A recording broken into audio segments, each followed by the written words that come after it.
Hi viewers, welcome to our channel. ప్రస్తుతం మనతో పాటు సీనియర్ జర్నలిస్ట్ దాము బాలా సార్ వారితో మాట్లాడదాం. నమస్కారం. నమస్తే సార్, కోల్కతా ట్రైనీ డాక్టర్ హత్యాచార కేసులో సుప్రీంకోర్టు కూడా ఇన్వాల్వ్ అయి కొన్ని నిర్ణయాలను ప్రకటించింది అని చెప్తున్నారు సార్. మరి సుప్రీంకోర్టు ఏం చెప్తుంది, ఈ కేసులో ఏం జరగచ్చు అంటారు sir? Medico case 31 years medico trainee case RG Kar medical hospital college అందులో జరిగింది, మనం తెలుసు ఆల్రెడీ.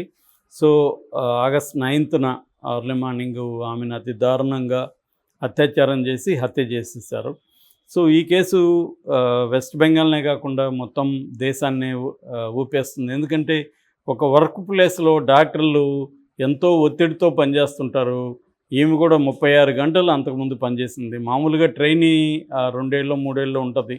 ఆ ట్రైనీ లైఫ్ అతి ఘోరంగా ఉంటుంది. ఎందుకంటే వాళ్ళకి ఎక్కువ అవర్స్ ఉంటాయి, బయటికి వెళ్ళే పరిస్థితి ఉండదు. అక్కడే ఏదో తినేసి అక్కడే 3-4 గంటలు పడుకొని మళ్ళీ డ్యూటీలో చేరాల్సి ఉంటుంది. అది వాళ్ళకి ఒక రకంగా చాలా స్ట్రెయిన్ఫుల్ వ్యవహారం. అటువంటి దాంట్లో ఆ 3-4 గంటలు కూడా వీళ్ళు నిద్రపోనికుండా ఇలాంటివి వితిన్ లోపలికి వెళ్ళి హాస్పిటల్లోనే చేయగలిగారండి. ఇంకా భద్రత పరిస్థితి ఏంటి ఈ మెడికోస్కి? రెండోది, నేను నిన్న కూడా వీడియోలో చెప్పినాను, విమెన్ డాక్టర్స్ అనే సంఖ్య బాగా పెరుగుతుంది. ముఖ్యంగా ఉమెన్ స్టూడెంట్స్ 51% ఇండియాలో ఉన్నారు.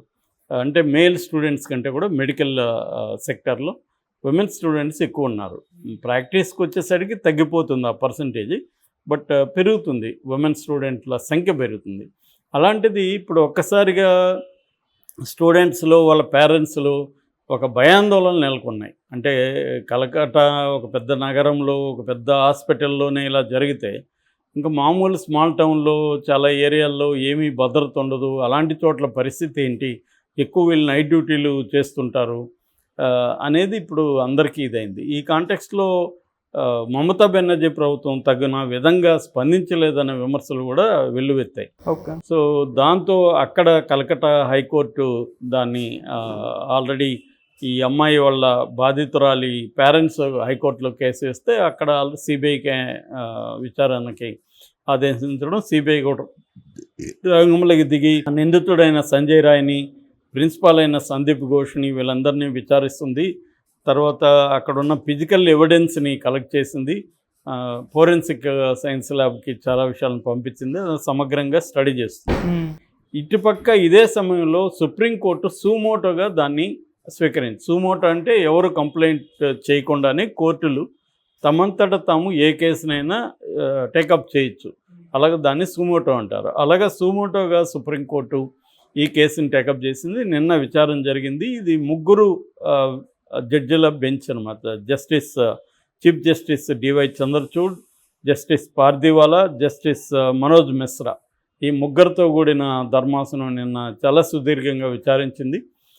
కపిల్ సిబాల్ ఆయన సీనియర్ అడ్వకేటు, కాంగ్రెస్ వాది, ఆయన బెంగాల్ గవర్నమెంట్ తరపున ఆయన హాజరయ్యాడు. సో అనేక విషయాల మీద సుప్రీంకోర్టు మాట్లాడింది. ప్రధానంగా పోలీసుల స్పందన మీద తీవ్ర విమర్శలు చేసింది. పోలీసులకి తీవ్రమైన ప్రశ్నల్ని ఇచ్చిందనమాట. అంటే ఇది అర్లీ మార్నింగ్ జరిగితే 7:30కి బాడీ బయటపడింది. 11:30 వరకు కూడా వీళ్ళు ఎఫ్ఐఆర్ నమోదు చేయలేదు. 8:30కి బాడీ వాళ్ళకి ఇచ్చేసి బాడీ క్రిమేషన్ అయిపోయినాక ఎఫ్ఐఆర్ ఎందుకు నమోదు చేశారు, అంతవరకు ఎందుకు చేయలేదు అనేది పెద్ద ప్రశ్న. అట్లాగే ప్రిన్సిపాల్ కావచ్చు, సూపరింటెండెంట్ కావచ్చు, వాళ్ళ పేరెంట్స్కి ఆత్మహత్యను ఎందుకు చెప్పాల్సి వచ్చింది అనేది కూడా ప్రశ్నించారు.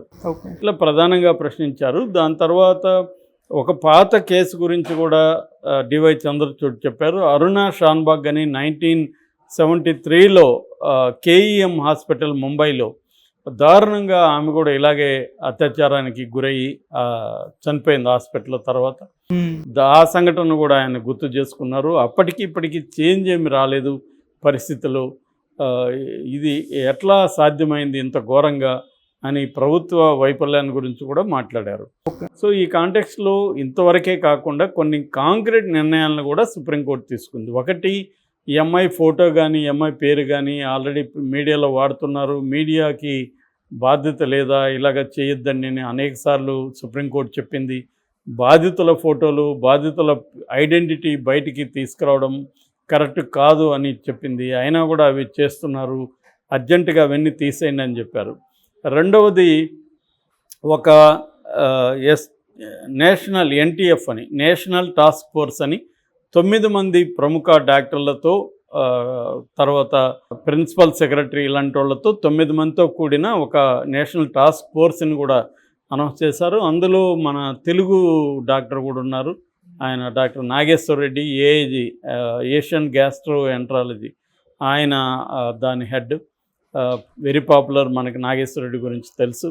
సో ఆయన కూడా దీంట్లో మెంబర్గా ఉన్నాడు. ఇట్లా వీళ్ళ పని ఏంటంటే మొత్తం దేశంలో జాతీయ స్థాయిలో ఈ డాక్టర్లకి, ట్రైనీలకి వీళ్ళకున్న భద్రతా పరిస్థితులు ఏంటి సమీక్షించాలి, భద్రతకు సంబంధించి ఒక నేషనల్ పాలసీని ఎట్లా రూపొందించాలి, ఒక నేషనల్ సిస్టమ్ని ఎట్లా ఎవాల్వ్ చేయాలి, దీని మీద ఏమేమి రికమెండేషన్స్ అంటే కొన్ని సుప్రీంకోర్టు కూడా ఆల్రెడీ కొన్ని చెప్పింది. హాస్పిటల్లో ఎటువంటి భద్రతా పరిస్థితులు ఉన్నాయి, కెమెరాలు ఉన్నాయా, తర్వాత బయోమెట్రిక్ విధానం ఉందా, వాళ్ళు రెస్ట్కి తీసుకోవడానికి సపరేట్గా ఒక ప్లేస్ వాళ్ళకి ఇచ్చి అక్కడ కూడా ఎవరినంటే వాళ్ళని అలో చేయకుండా వాళ్ళ బయోమెట్రిక్ పెట్టి, వాళ్ళ ఫేస్ రికగ్నిషన్ పెట్టి వాళ్ళు మాత్రం లోపలికి వెళ్ళే విధంగా ఉండాలి. అట్లాగే హాస్పిటల్కి వచ్చే ప్రతి పేషెంట్ని, ప్రతి వాళ్ళని చెక్ చేయాలి, బ్యాగ్ల స్కానింగ్ చేయాలి. ఇవన్నీ కూడా నిన్న చెప్పారు. సో దీనికి సంబంధించి వీళ్ళు సమగ్రమైన ఒక విధానాన్ని రూపొందించడం అవసరం. అట్లాగే మామూలుగా పాష్ అనే ఒక యాక్ట్ ఉంది, పిఓఎస్హెచ్ పాష్ అని 2013లో వచ్చింది. ఈ పాష్ యాక్టింగ్ అంటే sexual harassment of women in work place, prevention, prohibition and redressal. ఇది టోటల్గా ఈ యాక్ట్ పేరు. దీన్ని సింపుల్గా పాష్ అని పిలుస్తారు. ఈ పాష్ యాక్ట్ కింద ఐసీసీ అంటారు. ఐసీసీ అంటే internal complaints committee. Internal complaint అంటే విమెన్ ఎంప్లాయీస్ ఉన్న చోట అంతా కూడా ఈ ఐసీసీ అనేది ఉండాలి, ఇంటర్నల్ కంప్లైంట్స్ కమిటీ ఉండాలి. విమెన్కి అక్కడ ఏమన్నా సెక్సువల్ హరాస్మెంట్ ఏ రూపంలో అయినా జరిగితే వాళ్ళు వెళ్ళి ఆ కమిటీకి కంప్లైంట్ ఇవ్వాలి. అట్లాగా ప్రతి హాస్పిటల్లో కూడా ఈ ఐసీసీ అనేది పెట్టాలి. అది సినిమా రంగంలో కూడా పెట్టాలని ఆ మధ్య డిమాండ్లు వచ్చాయి. ప్రతి దగ్గర ఇది పెట్టాలి అనేది ఉంది. ఎందుకంటే వర్క్ ప్లేస్లో ఉమెన్కి సెక్సువల్ హరాస్మెంట్ అనేది ఎక్కువగా జరుగుతుంది కాబట్టి ఉమెన్ వర్క్ ఫోర్స్ అనేది బాగా పెరుగుతున్నారు మన దేశంలో. సో సైన్స్, టెక్నాలజీ, మెడికల్ ఈ రంగాల్లో దాదాపు 40 నుంచి 45% ఉమెన్ ప్రజెన్స్ అనేది పెరుగుతుంది. దానివల్ల వాళ్ళ సమస్యలు కూడా పెరుగుతున్నాయి వర్క్ ప్లేస్లో. దీని మీద కూడా చేయాలి. ఇది ఎందుకు అక్కడ లేదు అని చెప్పింది. అలాగే ప్రిన్సిపల్ గురించి కూడా సుప్రీంకోర్టు నిన్న కామెంట్లు చేసింది. సందీప్ ఘోష్ ప్రిన్సిపల్, అతన్ని రిజైన్ చేయమని చెప్పారు. రిజైన్ చేసినాక అతను మళ్ళీ కలకత్తా మెడికల్ కాలేజీకి ప్రిన్సిపాల్గా మళ్ళీ అపాయింట్ చేశారు. ఒక కాలేజీలో ప్రిన్సిపాల్గా అతని మీద విమర్శలు వచ్చి అతను చాలా ఘోరంగా ఫెయిల్ అయినాడని చెప్తే మళ్ళీ ఇంకొక కాలేజీకి ఇతను ఎలాగ ప్రిన్సిపాల్ చేస్తారు అనేది కూడా తీవ్ర విమర్శ వచ్చింది. సో మరో యాంగిల్ ఏంటంటే ఇది కేవలం సంజయ్ రాయ్ ఒకడే చేసింది కాదని ఇప్పుడు అందరూ చెప్తున్నారు. ఈవెన్ వాళ్ళ అత్త కూడా నిన్న బయటకు వచ్చి మాట్లాడింది.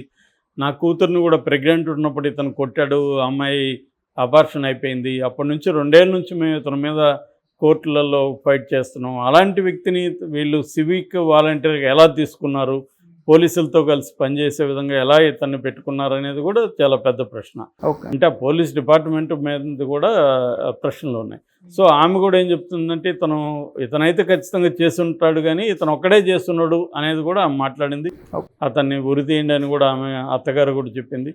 సో ఇతనికి ఆ క్రిమినల్ బ్యాక్గ్రౌండ్ ఉందనేది అర్థమవుతుంది. కానీ అతను ఒక్కడే చేయలేదు, దీని వెనుక డ్రగ్ మాఫియా ఉంది. డ్రగ్స్ సంబంధించి ఆమెకు చాలా విషయాలు తెలిసాయి. మాఫియాకు సంబంధించి ఆమె సిబిఐ కూడా ఇప్పటివరకు కన్క్లూజివ్ ఎవిడెన్స్ గురించి కానీ ఏం మాట్లాడదు. మేబీ వాళ్ళు ఇంకా అనేక మందిని ప్రశ్నించాల్సి ఉంటుంది. అంత ఈజీగా కన్క్లూజన్కి రాకపోవచ్చు. వచ్చినా కూడా కొన్ని విషయాల్ని బయటికి చెప్తే కల్ప్రిట్స్ అలర్ట్ అవుతారు కాబట్టి చెప్పలేరు. అందువల్ల ఇది ఇంకా కేసు ముందుకెళ్తుంది. ఇది ఒక రకంగా ఏమంటే దేశవ్యాప్తంగా ఒక నెక్స్ట్ ఈ క్రైసిస్ నుంచి ఒక మెథడ్ని ఎవాల్వ్ చేసి ప్రొటెక్షన్ సేఫ్టీ మెథడ్స్ని తీసుకోవడానికి సుప్రీంకోర్టు చొరవ తీసుకోవడం మాత్రం ఖచ్చితంగా ఆహ్వానించాలి, అప్రిషియేట్ కూడా చేయాలి. Okay sir, thank you so much sir.